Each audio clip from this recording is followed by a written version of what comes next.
మేము విశాఖపట్నం నుంచి వచ్చాం. ఇక్కడికి ఇంత దూరం వచ్చామంటే మీరే అర్థం చేసుకోవాలి. అభిమానం. విశాఖపట్నం నుంచి ఒక వీర మహిళలు ఇంట్లో ఫ్యామిలీని వదిలేసుకొని వచ్చామంటే అతని మీద అభిమానంతో మేము వచ్చాం. ఇంత ఎండగా ఉంది నార్మల్ గా మేము పవన్ కళ్యాణ్ అంటే అభిమానం. మేము ప్యానెల్ ఇస్తాం పవన్ కళ్యాణ్ కోసం. మీరు ఇది రాకపోతే గవర్నమెంట్ నుంచి పనులు జరగవని తీసుకోలేదు. మా పవన్ కళ్యాణ్ రూపాయి ఇవ్వలేదు.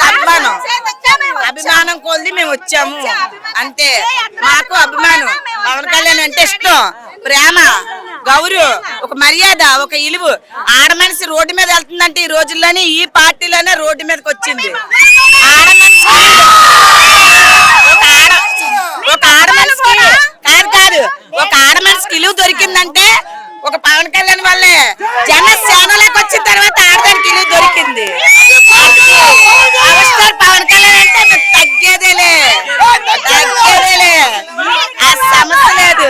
నేను వచ్చిన తర్వాతే మానభంగాలు అత్యాచారాలు ఎక్కువైపోయాయి ఈ కూటమి ప్రభుత్వం చేయించేసి మా పవన్ కళ్యాణ్ అన్న మీద పెడుతున్నారు. దొంగనా కొడుకులు వాళ్ళు చేస్తున్నారు, మా అన్న మీద పెడుతున్నారు.